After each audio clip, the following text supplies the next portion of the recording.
interview nitong si Manong Ted Pailo ng ating pag-uusapan dito sa video na to. Isang like at isang subscribe. Masaya na ho tayo dyan sa mga gusto sumali sa ating community. Yung join button, nandiyan lang ho sa baba. Rekta na ho tayo dito. Hey! Good morning. Oo, sa True FM po ito, si Chacha po ito, si Manong Ted. Opo, Cha and Ted. Oo, good morning. Opo. Sir, una po muna siguro bago natin pag-usapan ng mga flood control projects dyan sa Bulacan. Kamusta na po ngayon dyan sa Bulacan? Ilan pa po? Ano po? Kamusta na po ngayon dyan sa Bulacan? Ilan pa pong mga lugar ang hanggang Okay. sa ngayon ay may baha pa rin po? Okay. Gagabi po ay sa bandang Kalumpit ay tumaas. Ano po, umabot po ng 6 feet. Medyo malakas po ulan nung gabi eh. Ngayon, ang araw na ito ay ayon sa report ng mga ating mga disaster ay umabot pa po ng 4 feet ngayon. Kamukha po ng San Miguel, itong May Sulaw, itong Gugu, itong Sapang Bayan, and other barangays ay umabot po. Ang pinakamababa po na ngayon ay 3 feet halos. Ano po, from 6 feet to 3 feet ngayon. Bumaba po yung tubig ngayon kasi because of the high tide. Yan po yan. Actually, yung high tide, dumarating talaga paggabi na eh. Ano po, dato sasabayan pa ng ulan, kaya tataas po talaga yan. May mga barangay pa pong medyo, may mga tubig pa po at pinakabababa ay 3 feet dito sa Balang Kalumpit. Mm. So, dito sa may Hagunoy, ganun din. Ano po, medyo, Isa ho kasi yan sa pinaka-tinamaan ng hagupit ng habagat na yung Bulacan. Kaya saka marami din ho kasing flood control dyan eh. may tubig pa rin po ito. Ghost Flood Control Project. Ano ho yan? Lugar ho yan itong si Joel Villanueva. Hindi po agad natatanggal because nandoon pa rin yung high tide.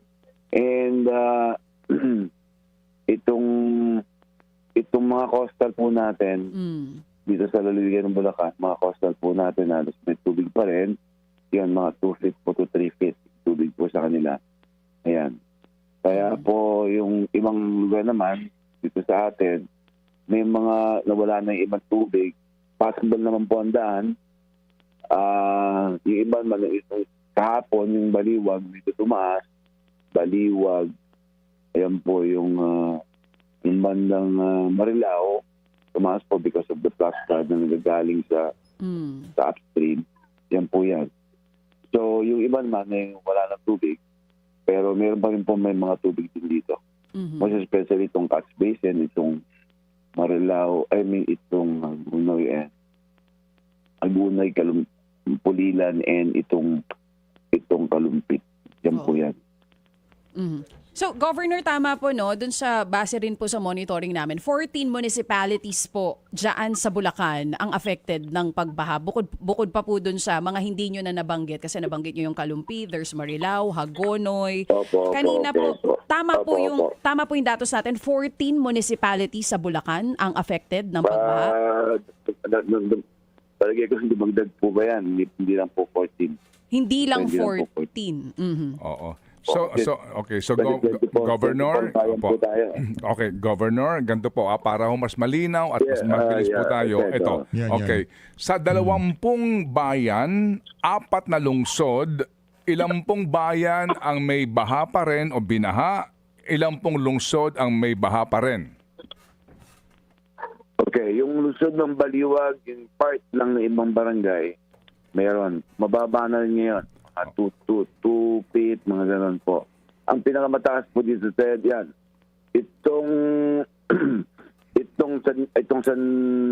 San Jose del Monte, wala po yan. Okay. Itong may Kawayan, Opo. may part din yan ng mga barangay na may mga tubig pa rin. Ano Okay. po? Opo. Sige.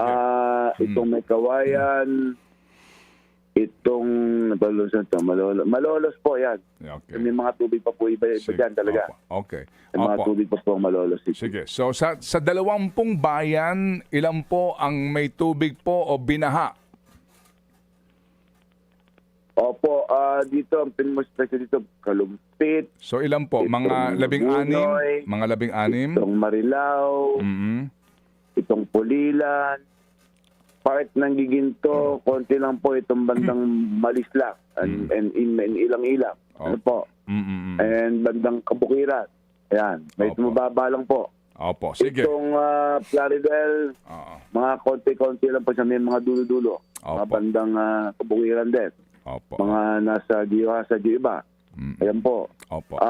Itong Pulilan, yan, talaga, catch basin po yan eh. Oh, sige Kaya po. talaga may tubig po iba dyan, karamihan po dyan. Opo. Itong banapag ito pa. Opo, sige po.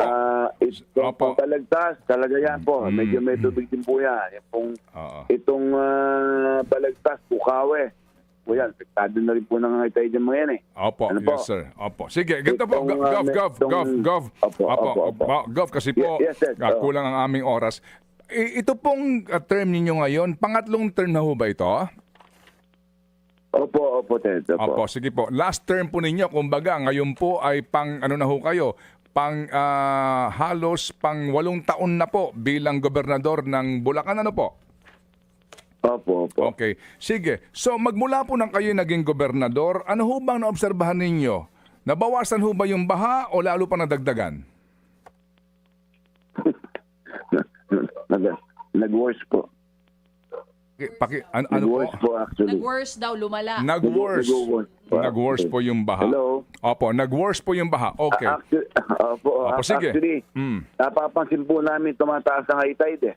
Opo, hindi Tumataas po siya eh. No. Yung po kasing high tide, Tumataas po opo, siya. talagang given po yung high tide, ano po, at lalo po sa Opo. pataas. Anyway, so kung lalo pong nagiging masama ang sitwasyon ng pagbabaha sa Bulacan, sa inyo ho bang palagay maliban sa high tide na ito, na nagiging dahilan po kapag may mga high tide nga, yun ho bang ginagasta ng gobyerno para sa mga flood control projects ninyo ay nagiging epektibo? And actually, kung nagawa po lahat yan, magiging effective. Mababawasan, I think. Ano po? Yan po, kung nagawa talaga ang mga flood control. Yan po yan. Kasi kami, in the side of provincial government project, yung ginagawa po namin talaga nagdadagdag po kami ng mga irrigation, irrigation the canal. Of course, pag gumagawa po kami ng mga kalsada, lagi po mayroong may mga kanal po yan, naka-drainage po yan sa gilid. Oo. Ayan po yan. Kaya nataas po kami ng nagiging kawawa naman kasi naiiwan yung mga bahay. Opo, Most especially dito sa bandang Palumpitan na Gunoy. Opo. Yung catch basin. Opo, sige. So, Governor, ang probinsya po ng Bulacan, magkano po ang inyong budget? Budget po lamang ito, ninyo para po sa Kung ako dito kay Manong Ted Pailon, interview niya dito si Joel Villanueva. Mas alam niya yan eh. Kasi lugar niya yan sa eh. infrastructure o mga flood control projects po. Sa inyo pong term, nakakamagkano na po kayo? Ngayon pong taon, magkano? Last year, magkano ang yung first term po ninyo? Do you remember? Wala po akong blatus pong hawak. Nasa at po natin engineering office.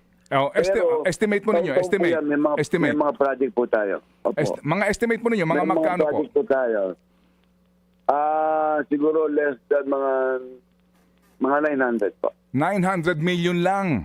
Opo, 900 po, mga gano'n. 900 million. Opo, 900 million. Okay. Bulacan po ito Opo, yes sir. Of course, kasi Bulacan po ating pinag-uusapan Governor, Governor, ngayon pong taon o even last year, do you remember magkano po ang naging alokasyon sa inyo ng National Tax Allotment? Wala pong hawak na datos dito. Nasa Treasurer's Office po natin. Pero, wala pong hawak dito. Opo. Pero, hindi nyo ba natatandaan kung magkano ito? More or less po kasi palagay ko madali matandaan yan taon-taon eh. Halimbawa po, noong 2021, ang inyo pong tinanggap ay 5.09 billion, no? Sabi ng DBM. Taon-taon po magkano tinatanggap nyong budget from NTA? Ang total budget po namin ngayon po ay mga 9 to 10 B. 5? 9 to 10 B. 9 to 10 billion. Grabe. Yan hong budget Opo, na yan. lahat po yan. Opo. Yan ho bang 9 to 10 billion, ito yung NTA lang, meaning binibigay po ng national government bilang bahagi ng tax Ay, po? hindi po, lahat na po ito. Lahat na. Lahat na po. Okay, sige. So sa Opo, budget po, the whole budget ng probinsya is lahat na po yan. thank you. Mga 9B. Salamat. Sa budget po na 9 billion, ilan po doon yung nasa flood control po ninyo ngayon? Ilang bahagi po, magkano? Ano pa? Hello. Opo. Nabanggit po ninyo yung 900 million na budget sa inyong flood control. Anong taon po yun, Mayor, Governor? Opo, last year po, I think that last year and this year. Ano po? Last year and this year. Opo. So this year po, meron pa rin po kayong budget sa flood control? Wala po kami flood control. Wala. Hindi po kami nagpa-flood control. Wala. Wala po kami flood control. Okay, ganito po. Governor, Sa mga kalsada lang po kami. At pag kalsada. ginagawa po namin, meron po kami mga irrigation sa gilid. Mga drainage po. Drainage Pero, din po. Opo, pag gumagawa po kami ng kalsada. Sige po. Meron po yan. So Governor, alam niyo ho ba na magmula po, nung bang 2022 Governor na kayo? Opo. Okay. Magmula po ng 2022, 2023, 2024 at 2025, ang kabuuan na pong pondo na nailaan sa Bulacan para po lamang sa flood management program ay 41 billion 358 million. Alam niyo ho ba ito? Ano po yan? National? Ito po yung budget po na nanggagaling sa General Appropriations Act. Ibig sabihin po, pambansang budget, Governor. Opo. Alam niyo po yun? I will take the datos po. Wala po kasi akong datos na hawak-hawak. Hindi. Pero sa totoo lang, we have so many projects to do. Kasi po, kami po kasi, ang project po namin, yung mga kalsada, nakikita po namin, yung nakita namin talagang lumulubog na, nag-request mga kapitan, taasan na ng kalsada, yata sa naman po ang kalsada. Mga buildings po ng mga multipurpose, yan po yung mga project namin. Opo. Naunawaan po namin, yan po sinasabi niyo kanina pa. Opo, sige po. Tapos Gov. yung mga Opo. Gov, ganito para ho tayo malinaw, Gov. Okay. Kayo ho bilang gobernador, inyo ho bang sinisilip o pinag-aaralan ang General Appropriations Act, pambansang budget, para alam niyo kung magkano ang nailalaan ng national government para po sa mga proyekto sa Bulacan, particular po yung inyong problema sa baha, ito hong mga flood control projects? Well, totoo lang po. Yung mga project ng mga ng DPWH, hindi naman po kasi namin nakikipag-coordinate sa amin. Kaya nga po nung nakaraan, hindi po ba nagkaroon ng problema. Kaya nga po, hindi naman dapat magawa na ako ng executive order. Kaya gumawa ko ng executive order para dumaan sa amin yung mga project nila para makita namin. Hindi po ba? Opo. So ngayon, gumawa po ko ng executive order na dadaan sila lahat para makita namin kung ano gagawin nila. Hindi po ba? May acceptance po kami ngayon para makita namin ano ba yung mga budget na gagawin nyo, anong budget na nangyari sa inyo, anong project meron kayo. Po yun. Ngayon, ngayon, yung sa amin po kasi, alam po po yung sa project namin, sa infra po talaga is 900 to 1 Hindi. Yun na nga po nasabi yan. Nasabi niyo na po yan. Gov, ganito po. Ang tanong ko po kasi, bilang gobernador, ikaw yung pinuno ng lalawigan, di ho ba kahit papaano dapat alam mo ang provision ng pambansang budget para alam mo yung mga gagawing proyekto sa iyong lugar kahit na hindi sila nagpapaalam sa iyo kasi lugar mo yan at yung proyekto napakahalaga supposed to be po sa inyong pangunahing problemang baha. Na-check nyo na ho ba ang GAA? Kasi nga po 41.3 billion ang pondong inilaan sa Bulacan sa loob lamang po ng 4 na taon, Governor. Opo. So yan po yung saan. Actually, tika po, i-check ko muna po kasi wala po kasi hawak na datos po. I know. Hindi, ang akin pong tanong, kayo ho ba mismo, Governor, kayo ho mismo, inyo na ho bang nakita ang provision ng pambansang budget for the province ng Bulacan mismo o hindi nyo ho tinitignan? Hindi po. Dumadaan po kasi sa naliligayan niya. Boss Ted. Ano po? Ngayon, bago dumaan sa pagsasagot ng panila, titingnan ko po ngayon. May tatanong ko sa kanila kung ano ba na-action na, ano ba nangyari, tatanungin po mga ang Treasurer's Office po, and then the budget po natin. Yan po yan. Ang pinag-uusapan po natin dito Ay, ay i-check ko po. GAA. Opo. Anyway, ganito ha. Okay, for your information, sa GAA po hindi pa kasama dito yung ilang pang mga budget para po sa SIPAG at yung BIP, no, na flood control din. Sa record po mismo ngayon ng Kongreso, pambansang budget, for 2022, 34 na proyekto, 2023, 108 projects, 2024, 160 projects, ngayon pong last year ay 114 projects. Ang total po nga niyan ay 41 billion. Ang tanong po namin dito, yung 41 billion na yan, hindi nyo ho na malayan malamang yan bilang gobernador po na naipondo po sa inyo? Well, kung yan po yung nakapunto sa amin, mga project po yan na nakalaan po para sa amin. Ano po? Pero wala pong mga flood control po yan. Totoo lang. Hindi po kami nag-ano ng flood control. Hindi Ang inano po namin, Kuya Ted, Nababad trip na tong si Manong Ted, hindi makaintindi itong si Fernando. Itong si paano ba naging governor ito pambira? Boss Ted, Hindi yung po. mga project Hindi niyo po, sa infra. Governor, hindi niyo po budget ito. Ang sinasabi ko, alam ko na po yun, 900 million para po kayo sa mga drainage. Opo. Ang sinasabi ko po, Governor, dito ay national budget na nakalaan sa Bulacan. Hindi po sa inyo ito. Ang akin po katanungan lamang, Yun ang pinasabi ko po. kayo po bilang gobernador ng lalawigan ng Bulacan, hindi niyo po namalayan, hindi niyo po nalaman na ang nailaan na pong pondo para sa inyong lalawigan sa nagdaang pong 4 na taon ay 41 billion na? I don't know. Wala po akong knowledge about it. Tatanungin po natin tinatanong ko po ang ating Treasurer's Office and budget about it. Hindi nga po ito Bulacan Budget Gov. Opo, ang akin po wala po akong knowledge about it. So hindi nyo alam. Opo. Paano nangyari, Governor, na hindi nyo po alam na nakapaglaan na po ng 41 billion ang national government para solusyonan ang inyong problema sa baha at di man lang ho ninyo nalaman itong sinasabi na listahan na napakaraming proyekto sa flood control? Hindi nga po nakipag-coordinate sa amin eh. Hindi po ba? Kaya nga po gumawa po ng executive order para malaman ko kung magkano yung budget na nakalaan para sa kanila. Hindi naman po ako dapat gumawa ng executive order. Yan po ay dapat ipaalam sa amin. Opo. Ng DPWH. Hindi nga po pinalam. Kaya nga po gumawa ako ngayon ng executive order na dapat lahat ng proyekto na dadaan po sa amin. Okay. Para alam namin. Sige po. Doon po sa inyo pong 20 bayan at 4 na lungsod, ilan po doon ang inyong kaalyadong mayor? Kaalyado. Ibig sabihin po kapartido. Opo, yung inyo pong kapanalig. Opo, kapartido.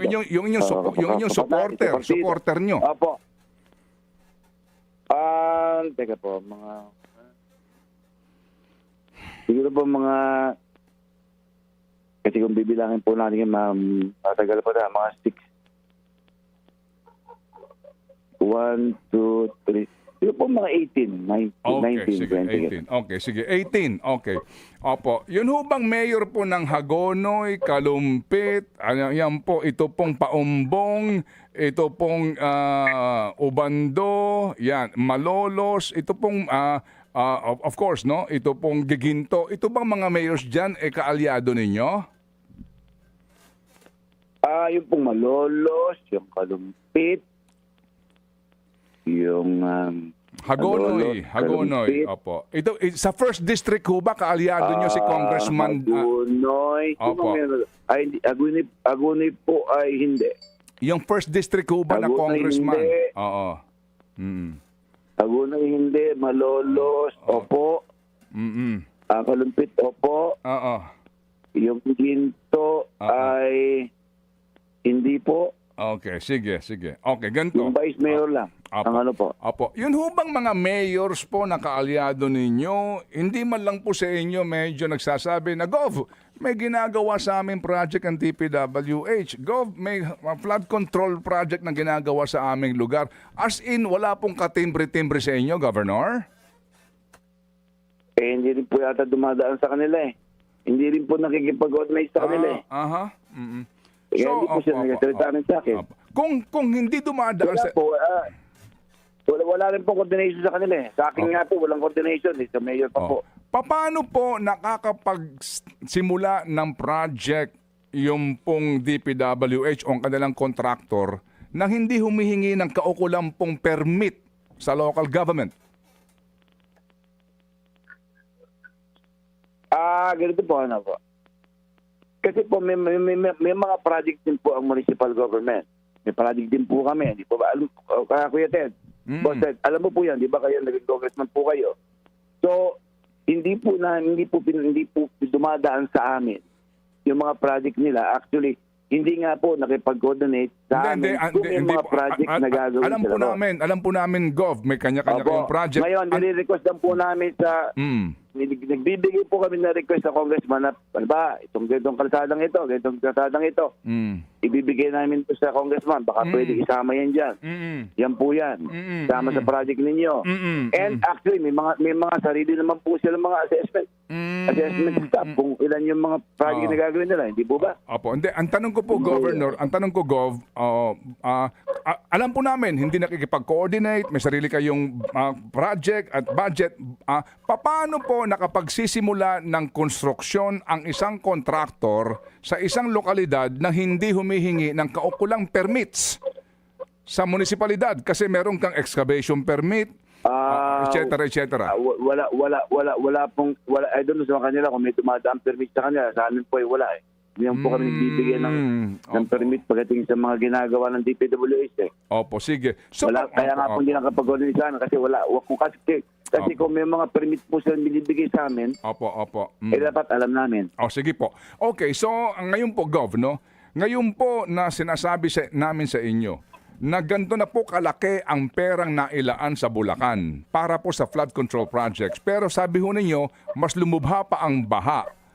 Oo. Sa ngayon po na sitwasyon ninyo, kanino po ang sisi dito? Sa high tide? Well, hindi po sa ita. Actually, sa totoo lamang. Kaya nga po kaming tatlong governor,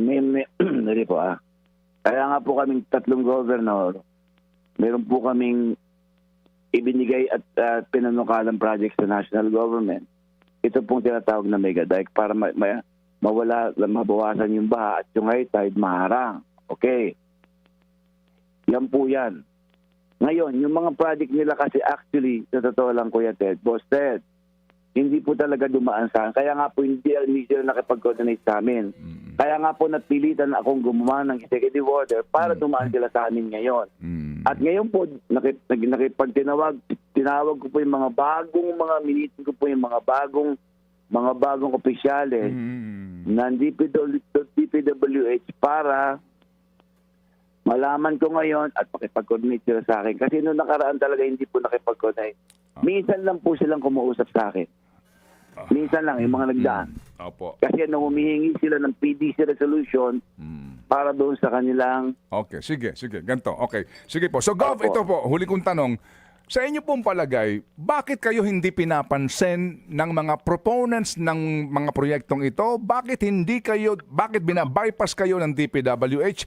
Bakit para hong wala silang kinikilalang Governor Fernando dito po sa kanilang pinaggagawa at paglikha ng mga proyekto at pagpopondo ho dito na para bagang hindi kayo kasama?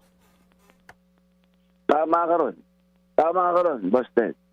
Dapat bang gumawa pa ako ng executive order para kami mapansin? Yung po tanong ko po sa inyo. Kasi protocol na po yan eh. Hindi po ba? Protocol yan dapat malaman namin. Hindi, bakit nga po? Bakit? Sa inyo pong palagay? Sa inyong palagay, bakit para kayong non-entity? Para bagang hindi kayo kilala, para bagang wala kayong, alam niyo ho, yung para bagang Para bang hindi kayo gobernador? Parang wala sa inyong kortesiya. Bakit po? Ang tanong ko, bakit ho ganun ang turing nila sa inyo, itong mga taong ito?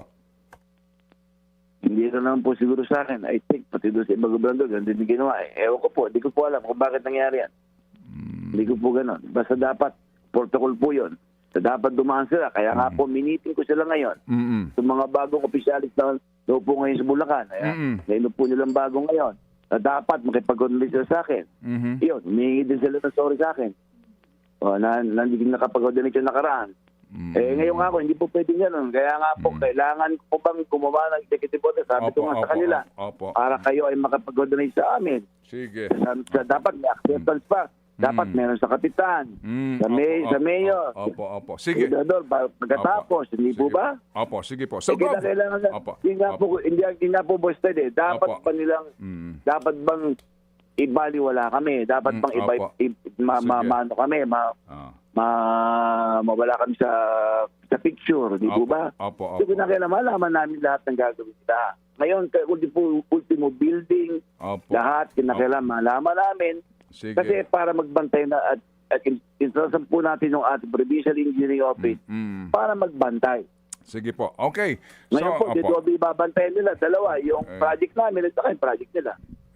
Ngayon po kasi, by next year po, patapos na po ang inyong last term. Ano hong balak nyo ngayong governor? Pagkatapos, wala pa po akong plano. Wala kayong plano? Hindi ko pa po alam. Kasi plano ko sa ano ba tinatanong niyo po yung career ko? Opo, career po ninyo. Opo. Kayo ba'y mag-i-endorso ng gobernador? Wala pa po ini-endorso eh.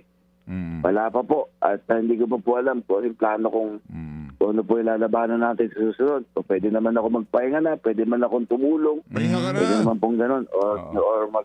Or other position, hindi ko pa po alam. Hindi pa ninyo alam. Ngayon po kasi, Boss Ted, nakatutok po kami ngayon sa trabaho.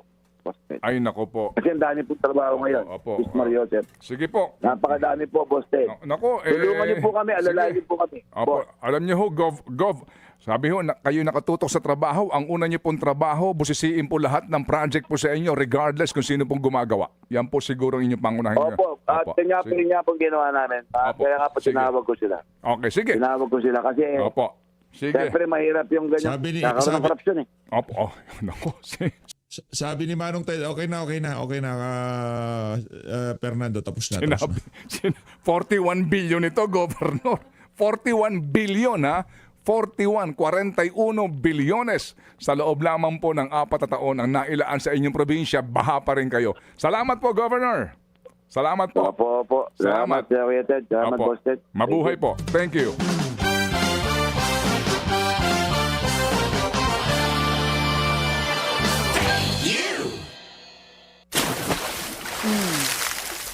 Hindi mo ba ako tatanungin kung anong plano ko? Sandali muna. Ito, taga Bulacan ito. Oo, Asa si Aaron?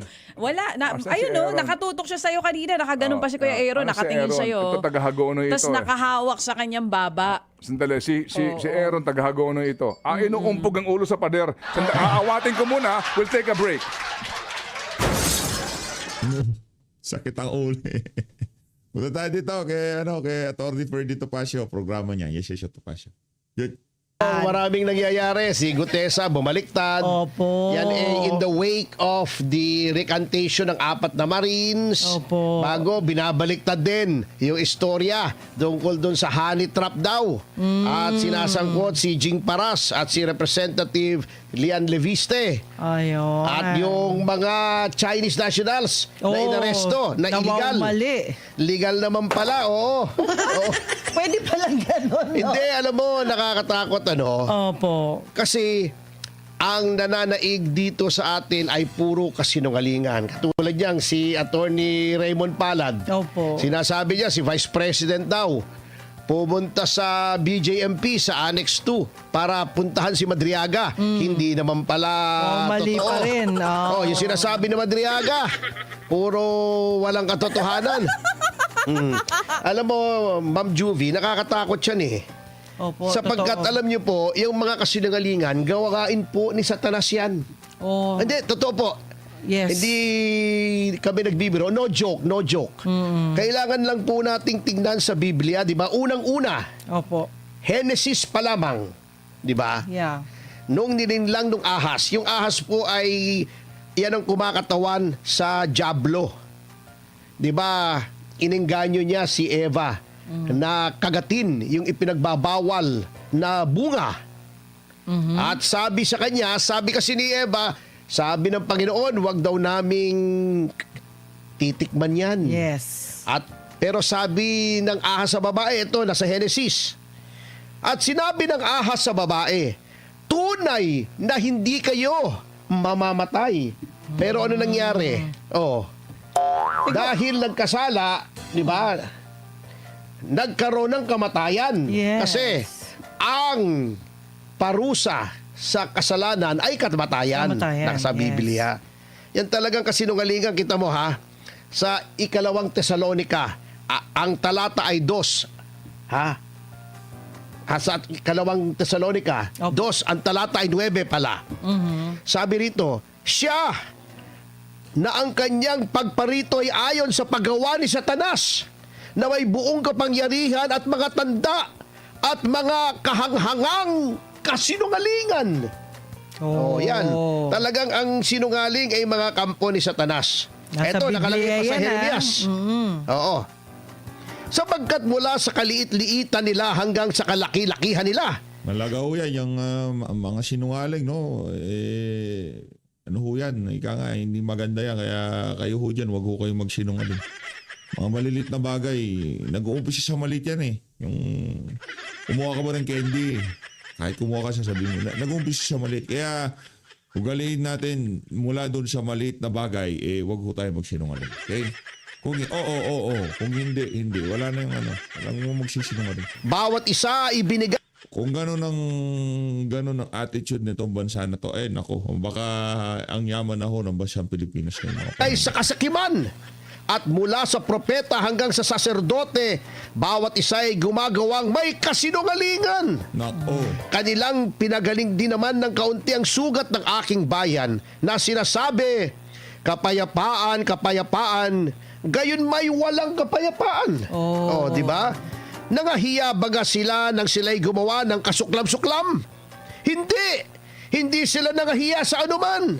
O sila man ay nangamula. Kaya't sila'y nangabubuwal sa gitna ngayong nangabubuwal.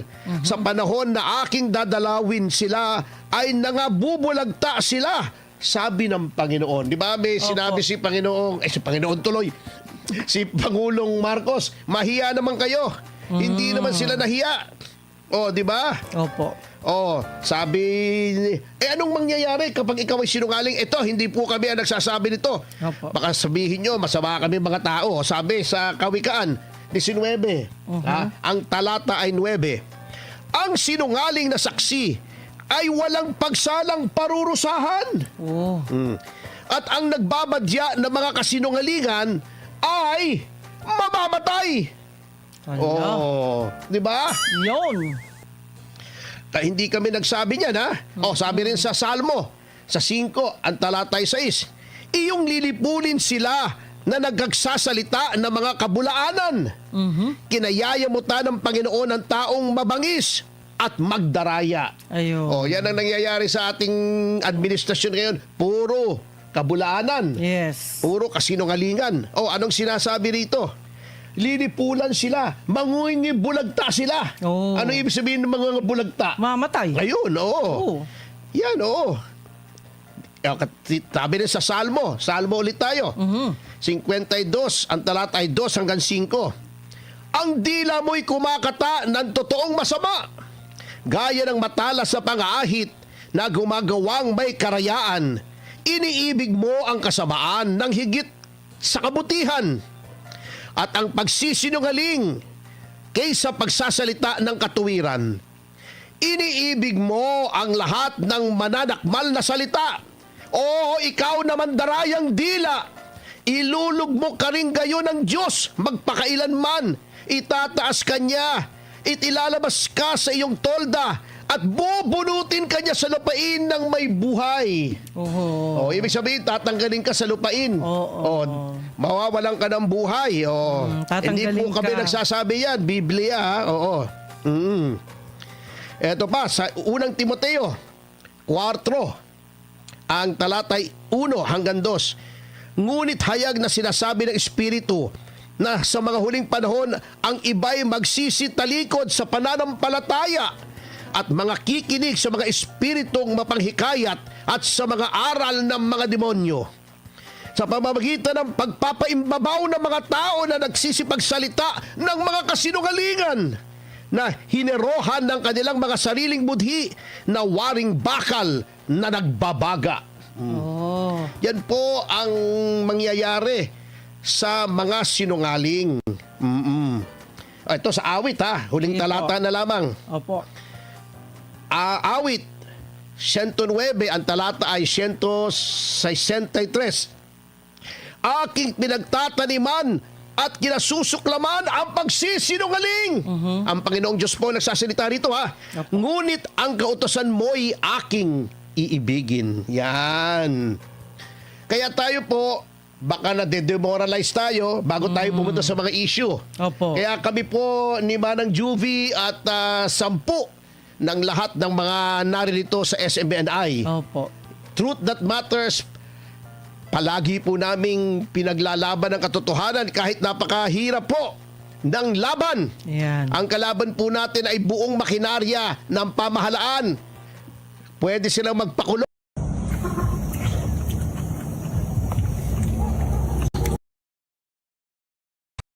Pwede sila magdemanda, pwede sila mangharas, katulad ng ginagawa nila sa SMNI at kay Pastor, kay Senator Marcoleta, kay Mike Defensor, kay Jing Paras, si Kelian Leviste, kay Loren Legarda, kay Alan Peter, at kung yung mga yon, mga makapangyarihan, mga senador, ginagano nila, kami pa kayang mga payak na mga mamamayan.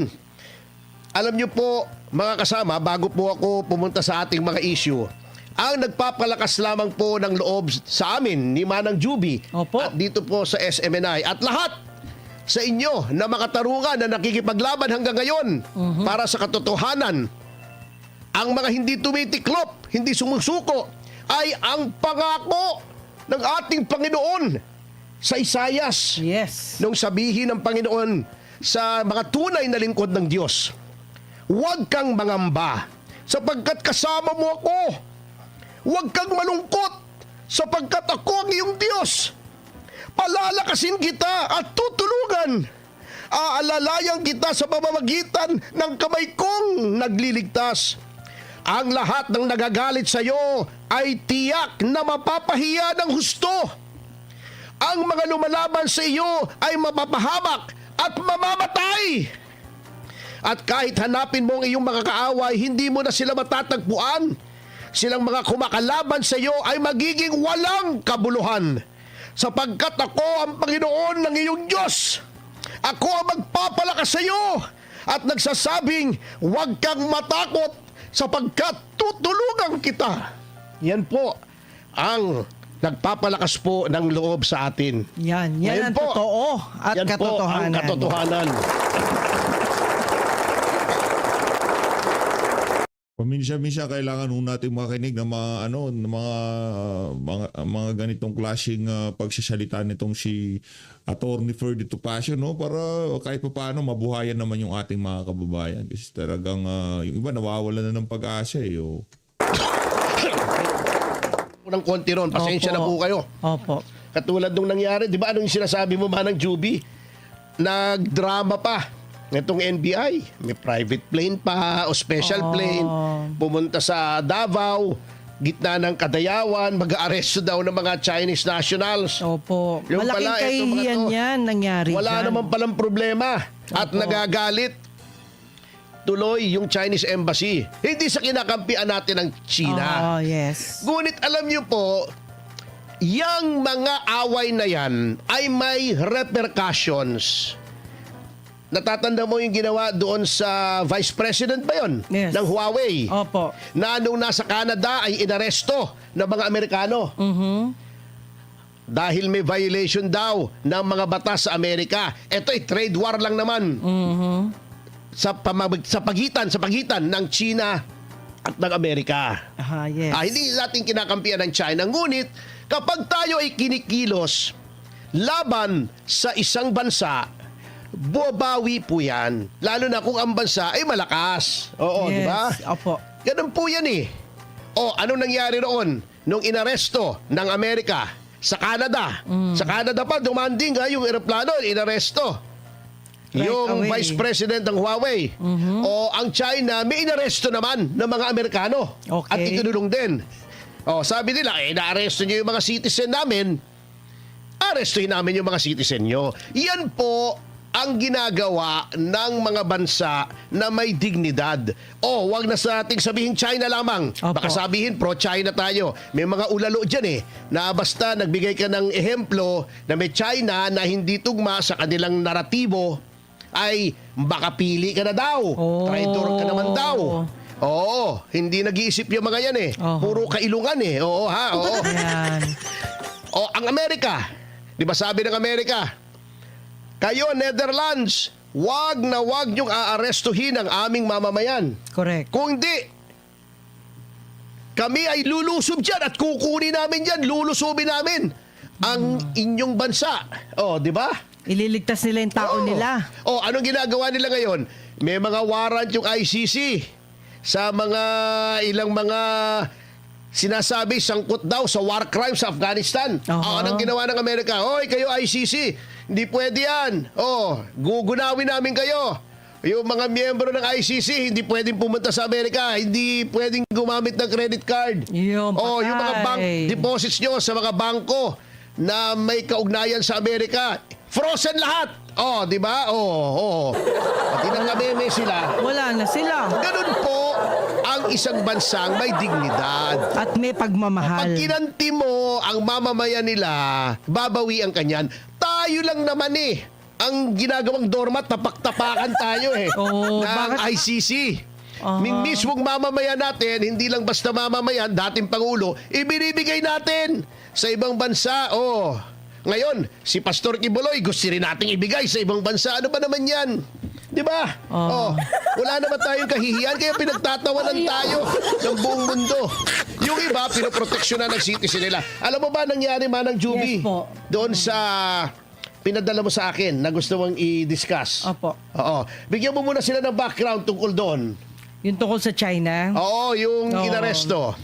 So, dumating si Matibag. Yes. Nagkaroon tuloy ng rumors, aarestuhin si VP Sara. Aha. Sabi ko, hindi totoo yan. Opo. Kasi nagkagulo doon sa Kadayawan Dumating doon, may mga military pa daw. Hindi ko malaman kung bakit ang NBI ay kailangan tulong sa Yun militar. nga, yun nga, yung Diba? nagulat ako Samantalang eh. mukhang labor laws lang naman. Opo. Labor law lang ito sabihin na natin illegal yung mga Chinese. Hindi ba immigration law yan? Yes. Pwedeng Nasa- pag-usapan. Hindi pwedeng pag-usapan hindi, yan. yung ano- Pero, ang ibig sabihin, yan ay saklaw ng DOJ, ang NBI na sa ilalim ng DOJ. Ang Bureau of Immigration ay nasa ilalim din ng DOJ. At unarmed naman yan Hindi yes. naman mga rebelde yan Bakit kailangan may armed forces? OA Ang problema rito Nasobrahan. Nasobrahan. Sige. Kulang sa pansin di ba? Inaresto. Opo. Nung Mayo, bago pinakawalan.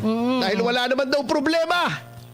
Di ba? Yun nga. Mismong prosecution, yung National Prosecution Service ang nagsabi, walang basihan Wala naman para to, arestuhin. yun. Ngayon, i-recycle na naman nila yung isyong radioactive chuchu. Oo. OA na OA. Pumunta roon, kala mo may gera sa Davao. Oo, nakakatawa. Ganyan talaga yung mga KSP anong ginawa ng China tuloy noong May, nung inaresto yung mga mamamayan nila? Nag-aresto rin ng 100 Pilipino sa China bilang bawi. Patay tayo. Pinapakita kasi nila, wag niyong gagaliwin naman ng mga residente natin. Okay, opo. Yung mga mamamayan pala namin dyan sa Pilipinas, Ayan. babawian naman kayo dito sa China. Yun ang mabigat dyan. Nagkakaroon ng repercussions na-escalate Parang naggagantihan na tayo, no? Siyempre, Gantihan na yan no eh. self-respecting country ay papayag na ang kanilang mga mamamayan ay inaapi. Tayo lang yata.